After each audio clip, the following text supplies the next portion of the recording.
18 जूनला विनायक चतुर्थीच्या दिवशी गुरुपुष्यामृत आलेला आहे आणि त्यामुळे हा दिवस खास ठरतोय. मग या दिवसाचा लाभ आपण कसा बरं करून घेणार? चला बघूया. नमस्कार मंडळी, मी सांचे माझ्या चॅनलमध्ये तुम्हा सगळ्यांचं अगदी मनापासून स्वागत. सगळ्यांना सर्वप्रथम श्री स्वामी समर्थ. तुम्हा सगळ्यांचे चांगल्याचे स्वामी महाराज पूर्ण करत ही स्वामींचरणी प्रार्थना. मंडळी, गुरुपुष्यामृत 18 तारखेला सकाळी 6:04 सुरू होणार आहे. ते 11:32 असणार आहे.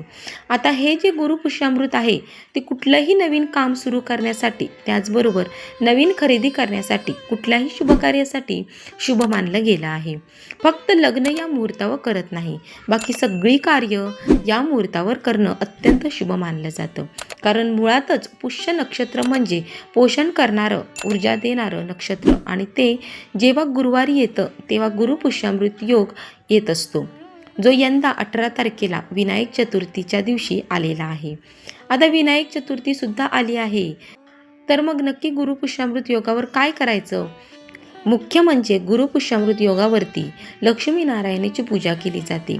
आपल्या आर्थिक समस्या दूर व्हाव्या म्हणून. त्याचबरोबर गणपती बाप्पाची सुद्धा पूजा करायची आहे.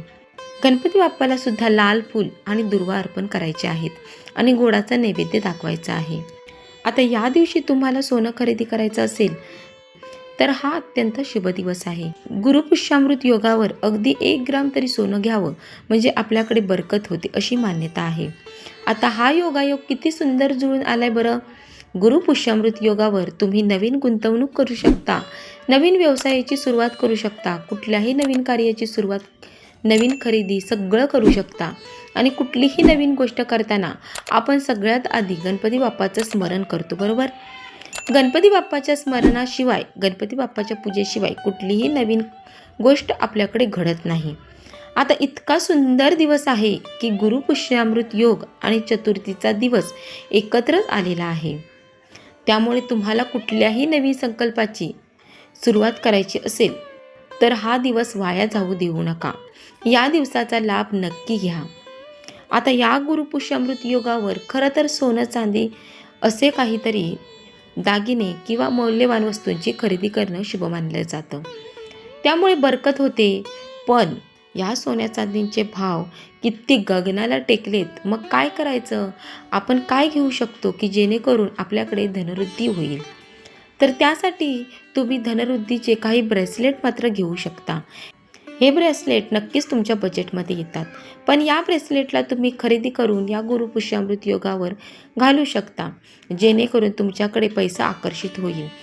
हे ब्रेसलेट सध्या केंद्रामध्ये सुद्धा अवेलेबल आहेत. ती ऊर्जा पैसा खेचणारी ऊर्जा, तसे विचार तुमच्या मनामध्ये यायला सुरुवात होईल. या व्यतिरिक्त तुम्ही या दिवशी काय करू शकता तर तुम्ही अथर्व शीर्षाचं पठण करू शकता, दत्त बावनी वाचू शकता, त्याचबरोबर गणपती बाप्पाचं स्तोत्र, विष्णू सहस्त्रनाम अशा स्तोत्रांचं पठण करू शकता. कारण या शुभ दिवशी तुम्ही जप, तप, दान, व्रत, पारायण यासारख्या गोष्टींनी पुण्याची कमाई करू शकता. त्याचबरोबर मनःशांतीसुद्धा मिळवू शकता. नवीन कोर्सला ॲडमिशन घ्यायचं असेल, नवीन कौशल्य शिकायला सुरुवात करायची असेल, नवीन अभ्यासक्रमाची सुरुवात करायची असेल तर या सगळ्यासाठी हा दिवस उत्तम मानला जातो. आणि विनायक चतुर्थी या दिवशी आल्यामुळे गणपती बाप्पाचं सुद्धा स्मरण करून बिनधास्त या सगळ्या गोष्टींची सुरुवात करू शकता. त्यामध्ये यश मिळणार हे मात्र नक्की. या दिवशी गुरुमंत्रांचा जप करणं, विष्णू पूजन करणं, दत्तात्रेयांची उपासना करणं, बृहस्पती स्तोत्र पठण करणं, त्याचबरोबर गुरुकृपा व्हावी यासाठी स्वामी समर्थांचा जप करणं असे उपाय केले जातात. यापैकी कुठलाही एक उपाय जरी तुम्ही केला तरी या दिवसाचा लाभ तुम्हाला मिळणार आहे. या दिवशी दान कोणत्या गोष्टींचे करावे? हरभरा डाळ, हळद किंवा पिवळे वस्त्र, केळी, गूळ, पिवळी फुलं, धार्मिक ग्रंथ या गोष्टींचे दान करणं पुण्यदायी मानले जाते. गुरुपुष्यामृत योगावर काय टाळावे? खोटे बोलणे, वादविवाद, अपमानास्पद भाषेचा वापर, अनावश्यक खर्च, ज्येष्ठांचा अनादर, नकारात्मक विचार या सगळ्या गोष्टी या दिवशी लांब ठेवायच्या आहेत.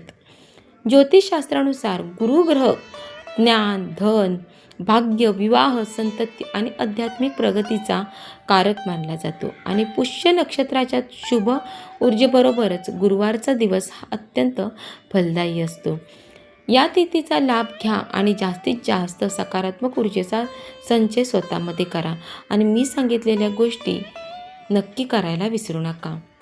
अशाच प्रकारच्या माहितीपूर्ण व्हिडिओसाठी माझ्या चॅनलला सबस्क्राईब करा आणि बेल आयकॉनवर सुद्धा क्लिक करा, म्हणजे माझ्या नवनवीन व्हिडिओंचे नोटिफिकेशन तुम्हाला सगळ्यात पहिलं मिळेल.